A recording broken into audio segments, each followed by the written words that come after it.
I mean, it was a tough start. You know, when I was young and I really wasn't great. You know, didn't know a lot, had to learn a lot. But no, I just realized really early on I was competing against a lot of really, big, national chains, because most people don't realize that most pawn shops in this country are owned by really large corporations. Yeah. And I just figured I can't go head to head with Walmart. I'll just be Tiffany's.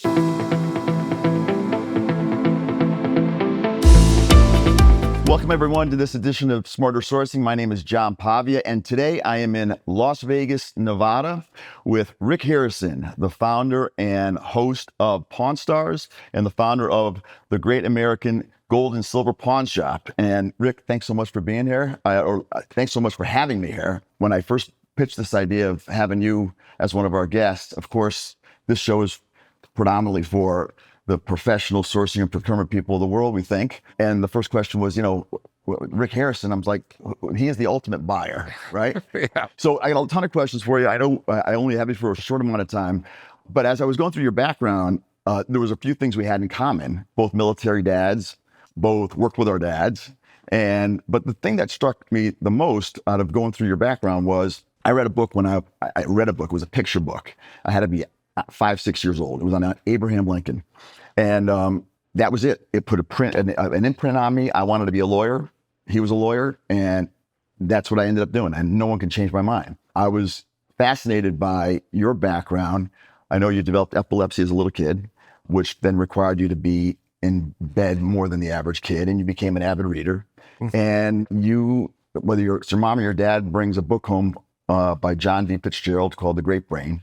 Yep. And I said to myself, this is another person who read a book at a young age, and I know it was a series, but it sounded like that series had an absolute impression on the path that you were going to take.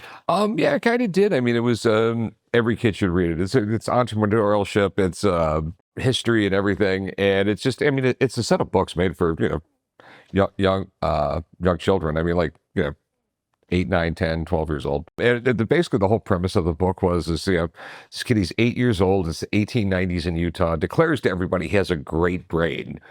Okay. And he goes out and comes up with all these little schemes to make money and all these little entrepreneur things. But he's really talking about his brother, isn't about the crazy things that his older brother's doing? Yeah. I mean, they put his older brothers in there, his younger brother, his older brother in there, and they do things, but he's the one who comes up with his older brother goes to school in Salt Lake City, because back then, locally you could only go to 6th grade.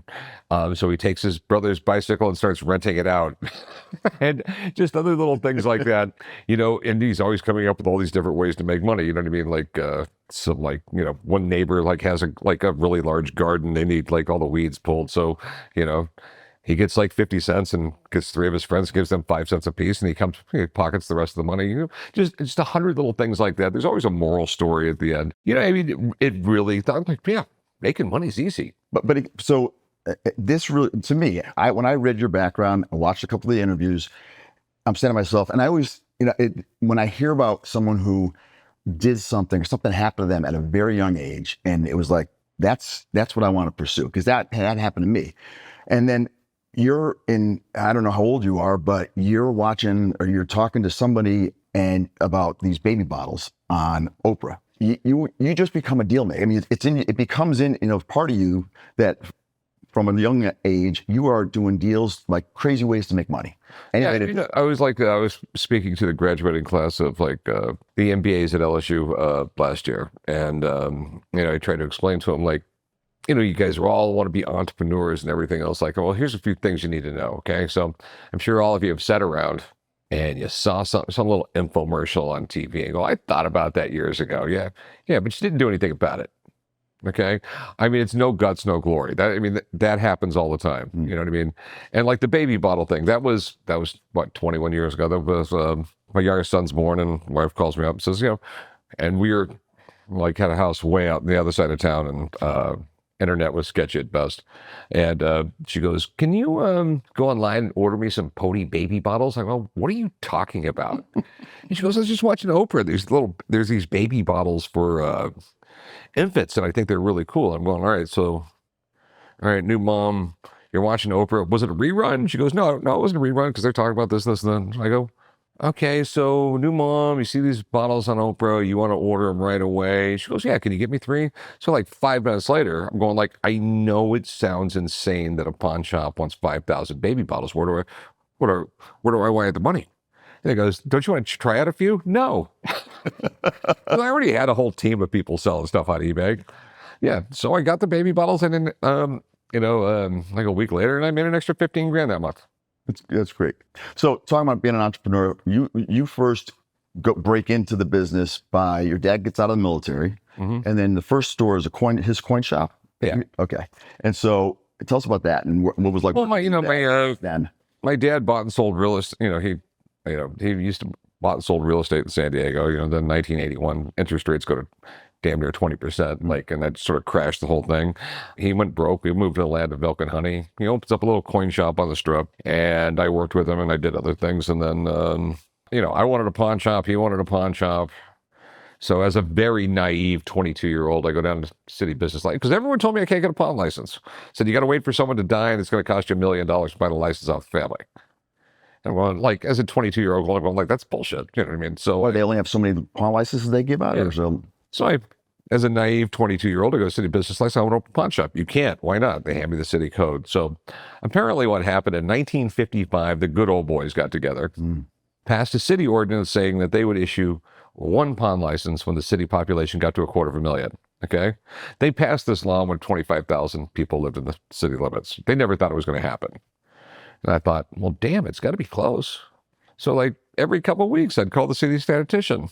April of '88, he said, we think it's 250,000. So as a naive 23-year-old, I go down there and say, give me my pawn license. It's over $250,000. They said no, but I got a lawyer. Judge said he was the first one there. Wow, So I got the first pawn license issued in Vegas in 33 years. that's amazing. And I only had to pay the $50 business license fee that was on the books from 1955. When I was reading and I said, you're in your dad's coin store. And then you said to yourself, I want to have a pawn shop. Yeah. Was there something, maybe it was a collection of things, but was there any one moment where you made a deal and you said to yourself, okay, this is where the money is at. Coins are great, but I want to do a pawn shop. Well, no, it's just buying, selling a little bit of everything. It's a pawn shop. It's the loaning of the money. If they don't, it's the world's greatest. It's a great business. You loan money out, but you have real collateral. If they don't pay you, you just take their property, and then you'll still do business with them. You don't care about their credit rating. It's a pawn shop.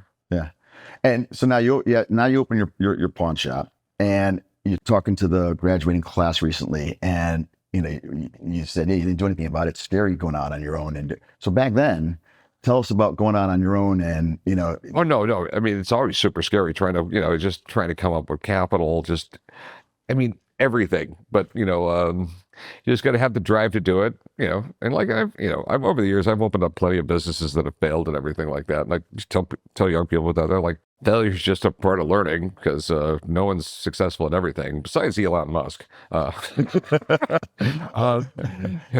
No, I mean, it was a tough start. When I was young and I really wasn't great. Didn't know a lot. Had to learn a lot. But no, I just realized really early on I was competing against a lot of really big national chains because most people don't realize that most pawn shops in this country are owned by really large corporations. Yeah. And I just figured I can't go head to head with Walmart. I'll just be Tiffany's. That was a line that you've used before, and I wanted to ask you. So, just flesh that out. What does that mean? When you Ben, what does it mean? What did it mean then? What does it mean now? No, because I mean, you've gone into Grudge Street pawn shops and they look seedy and everything else like that. Literally, my line to my employees forever is: if the Queen of England walks in here, she's going to be proud to use our bathroom. Scrub the place every day. I mean, just have a nice atmosphere when people walk in. And then. Over the years, I accumulated a lot of my bizarre stuff, like my Super Bowl rings and a lot of art and everything. And I put all that on the wall. And I'm like, that stuff's not for sale because I want people walking in here. Because, we're right on Las Vegas Boulevard. I want people coming in here from, Kansas walking in the door and then wow, seeing the crazy stuff. And then when they go back to Kansas, they tell all their friends, you got to go to this pawn shop on the Strip. Yeah. And then business rolled and rolled. I mean, I got a lot of press out of it. And eventually figured out how to get a TV show out of it. So that was my perfect segue. So tell me about that. How far back did the idea go that, I want to do this TV show? 20 years ago. Okay. because you pitched this to a bunch of production companies that took a pass, right? And I was like, what did you do with Brent and Left Field? That they said, yeah, this is okay. So this is sort of the timelines. So like, for lack of a better term, I was kind of a media whore. I was always getting free press, you know what I mean? Right for the Super Bowl, you know, I'd put my Super Bowl rings on eBay. Guaranteed there'd be some newspapers calling, maybe a LA, TV station show up or something like that. Want to film about this crazy pawn shop that has all this stuff on the strip. And every time I did that, it was good for business. So like 20 years ago, I'm like, if I get one of these new reality shows and get a season or two, it'd be great for business. And, started at first, I tried to get a hold of networks, which I found out you don't do that. And then I, was trying to get a hold, found I just got to get hold of production companies. And there was just, everyone kept on telling me no one wants to watch a TV show about 4 fat guys in a pawn shop. Yeah, I dealt back and forth and kind of figured out Hollywood and New York and just realized that no one wants you unless someone else wants you. So and it's Hollywood and New York. So just lie a lot and and it got me on television. And did you pitch, when you pitched to Left Field, did you know right away that there was a vision match? So I had actually dealt a little with NBC Universal and some other networks that didn't pan out. And Left Field Pictures calls me out of New York. And this is like late November of '08. And they tell me that in February, they're going to be in Vegas and they're going to be doing some sizzle reels on wedding chapels and things like that. They thought maybe a pawn shop would be cool or something like that. You know what I mean? They called me out of the blue. I just got on the phone and said, well, that's cool and everything, but, I'm dealing with NBC Universal. They want to do something with me. And I dropped a few names from NBC Universal because I had dealt with them, but they had dropped me. So literally they called me back 15 minutes later. Can we come out Saturday?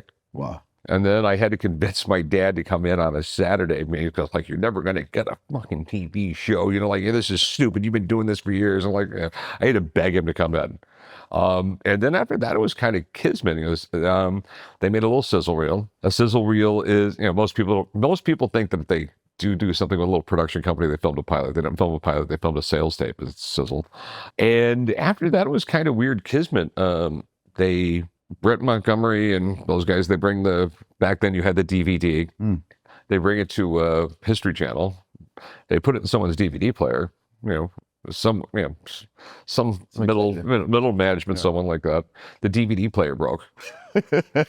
They had to get the DVD, they literally had to pry the door open to get the DVD. And they walked around asking for, anyone got a DVD player, VP of AD Networks goes, yeah, use mine. And he's standing in the background while their vendor goes oh, I like it, order a pilot. So it didn't have to go through all the levels. Wow. And then filmed the pilot. They liked it. They ordered 12 episodes.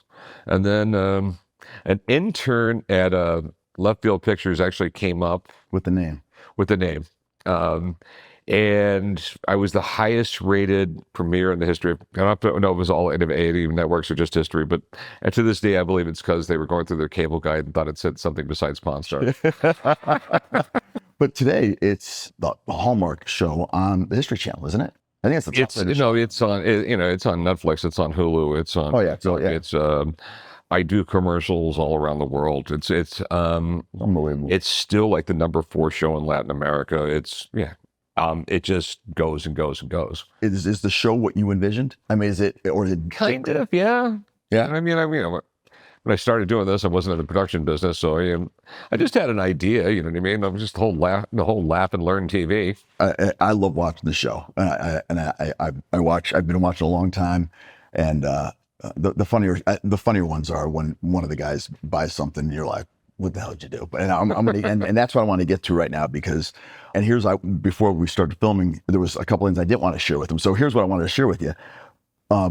I've interviewed CPOs from very large companies, and in preparation for this, I happened to be talking to someone, and they're all publicly traded. So I'm not going to say who they were, but I'll share a little bit. And I happen to say I'm going to go out to Vegas and interview Rick Harrison from Pawn Stars. And this person says, "Oh my God, you're so lucky." And I'm like, "You watch the show?" And this person was, I never missed an episode. I'm like, "Really?" And so I said, And I started asking the various people that I had interviewed in the past. They all watch you. I mean, I probably went out to 6 or 7, and every one of them watches. right? And these are people they spent their careers in procurement and got advanced degrees, the whole thing.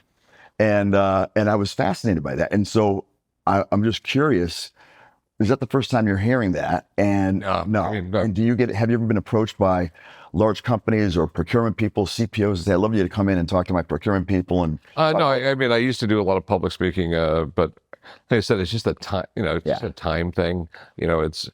I got kids, I got grandkids, I have got a personal life, I got all my businesses, I got a TV show, I do a lot of international stuff.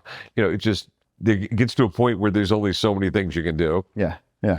So some of these questions now come from, I asked them, give me some questions. These are questions from, and we're talking about senior executives, procurement people at places like Unilever, Pepsi, DuPont, big companies. So first question was training. Is there any kind of training that you put your people through when they're new? What are you looking for when you're hiring somebody? But that's one of the first questions I got. Okay, well, first time when you hire, it just depends on the position. But if it's a sales position or something like that, you know what I mean? They got to have some personality, you got to be able to talk to them, have a conversation. They got to be willing to learn. And, it just, if you're going to be selling, you got to be able to talk, and that's one of the things you want to look for.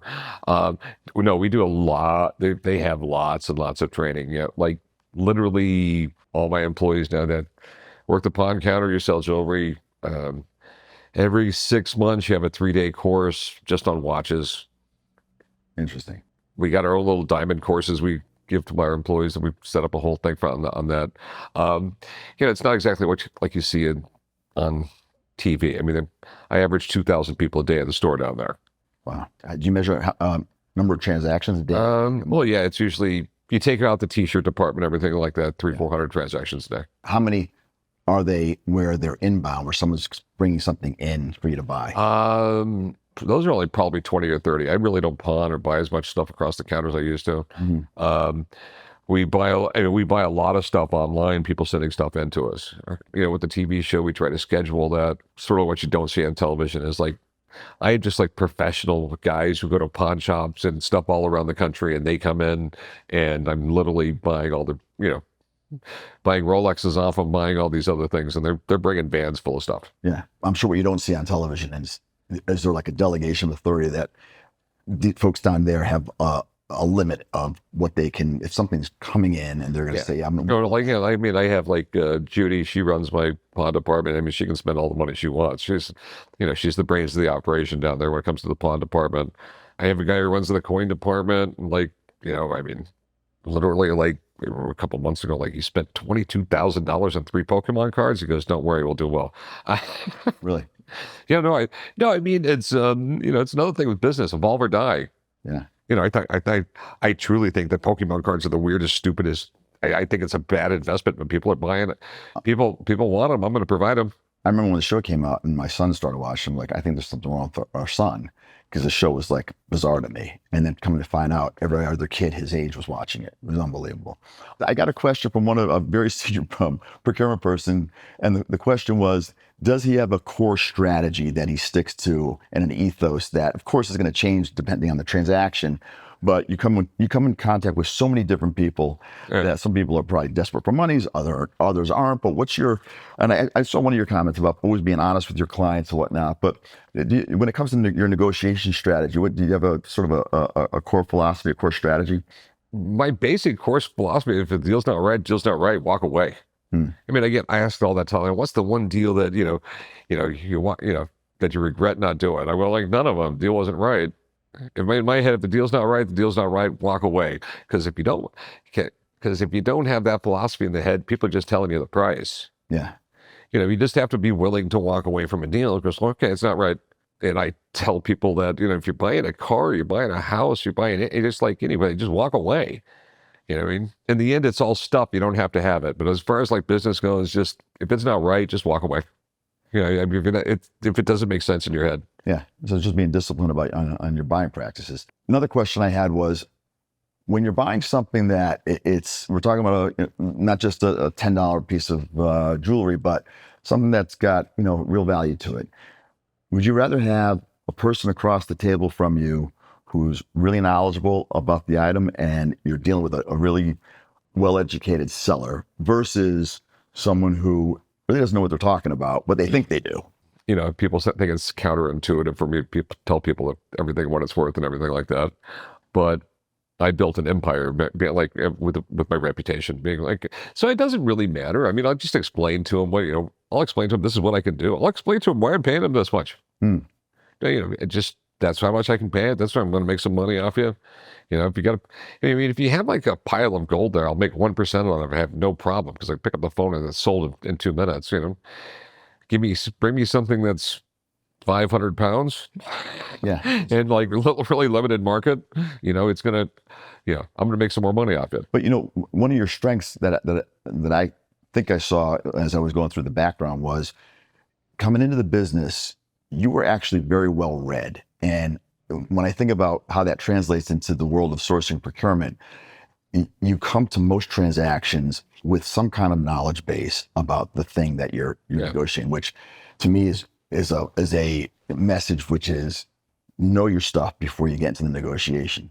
One of the questions that I got was, what do you do when you're all of a sudden confronted with a situation where it's something you know is valuable, or you think it is, but it's a first time for you, and it's an item that you're not quite sure about? Well, I mean, fortunately, I've been in this business a very long time, and I can start calling around asking people. Sometimes you can tell if something's real just by the quality of it, the way it's made, everything else like that. But find out as much as you can. And if you can't find out what you need to know, stay away from it. Interesting. So that leads me to my next question, which is, I know everybody must ask you, what's the dumbest thing you ever bought and the dumbest decision you ever made? I want to know give me a story that's memorable to you of something that you bought, you thought was a good deal, and then come to find out it was a much better deal than you thought it was.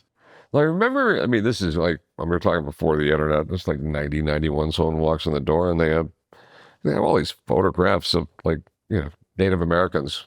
And I'm looking at them like, those are cool. I have no idea what the hell they are. Because remember, this is like 1990. There was no internet. I mean, to speak of, really, you had the little beep, and someone, I think someone bought him at a yard sale. I gave him $100 for him. I go to the library. I never heard of Edward Curtis, the second most famous photographer in the United States. Ended up getting like $20,000 for these photographs. Oh my God. How many? A bunch of them? How many were there was a couple dozen of them, but it was Edward Curtis. I mean, the most famous Native American photographer ever. They were all turned, like right around 1900. But I just had a feeling, everything was right there. You know what I mean? So I take a risk every once in a while. Yeah. The moments in the show where one of the guys buys something and they bought it, and you then come down and you're like, what the hell did you do?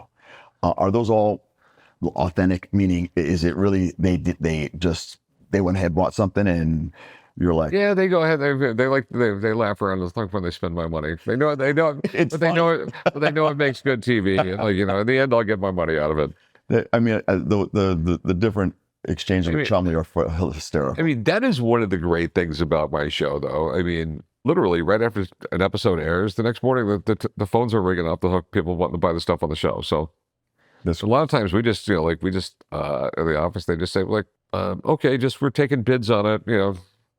What are you willing to pay? We'll take your number. A few days later, whoever offered the most, we'll sell it to them. So you've talked about the internet and how it didn't exist when you started, and now it does. How is technology changing the business today? And, what is AI? How is that impacting anything for you?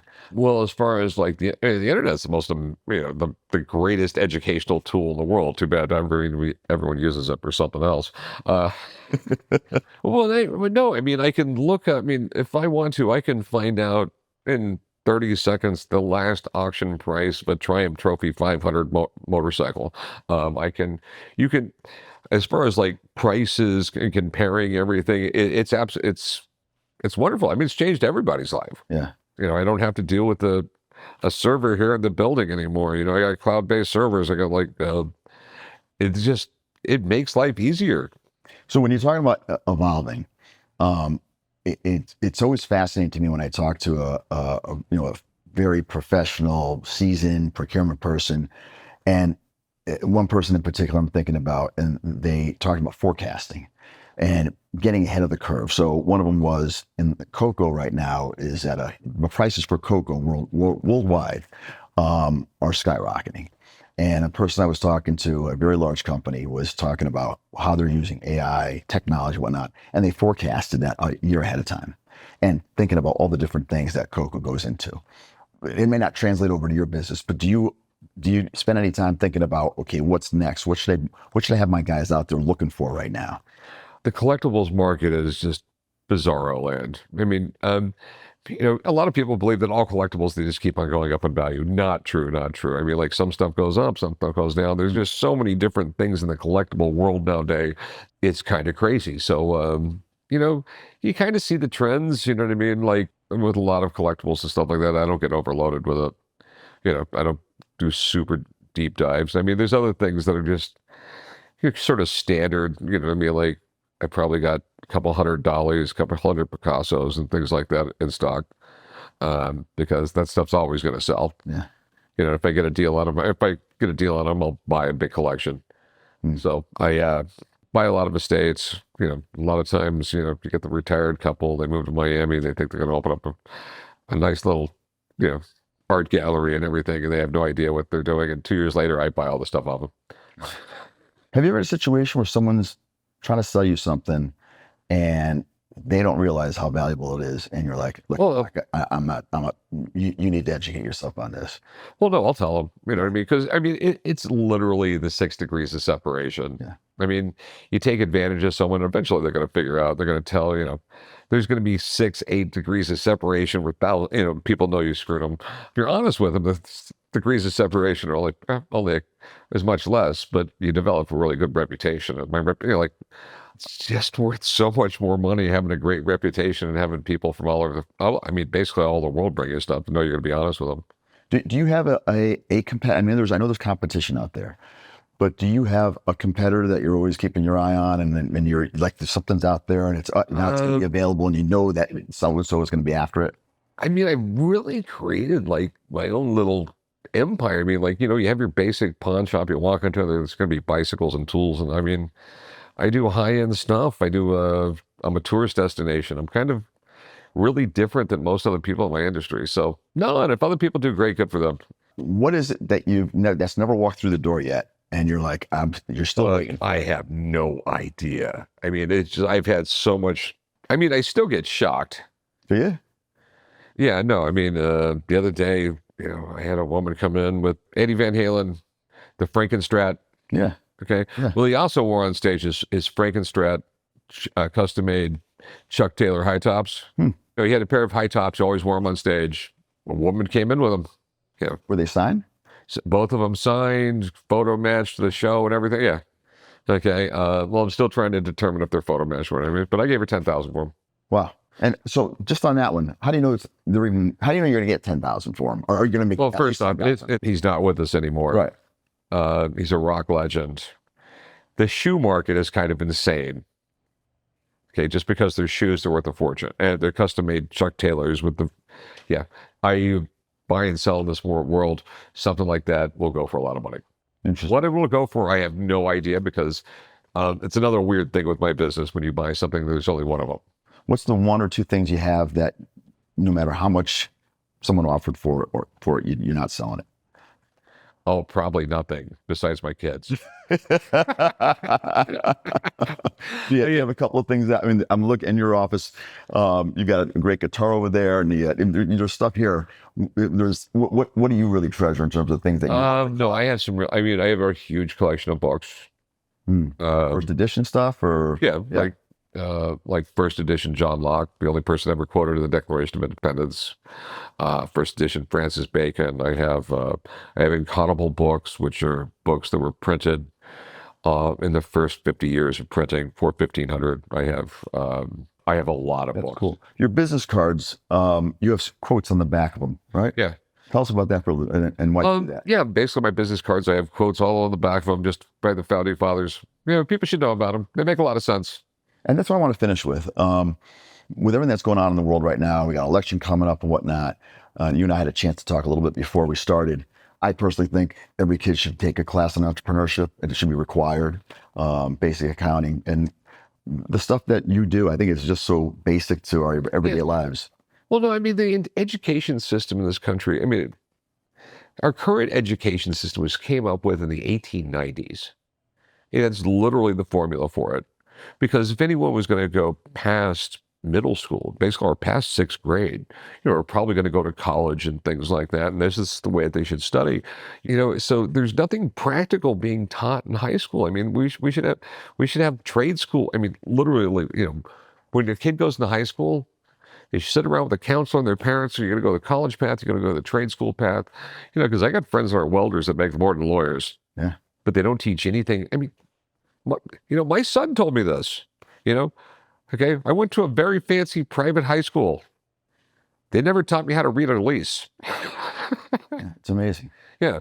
I read Romeo and Juliet. I read Midsummer Night's Dream, but no one told me how to read a lease. What's next for you? I own a little piece of a battery company. I'm dealing with that. I'm going to take a few months off this summer.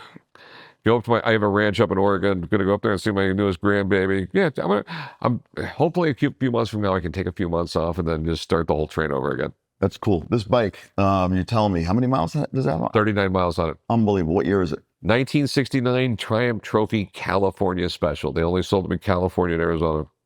That's awesome. Rick, thanks so much for doing this. It's been a blast for me. I know you're busy, but this has been really cool. All right, thanks for having me. All right, thank you. And folks, thanks for joining us, and I'll see you on the next edition of Smarter Sourcing.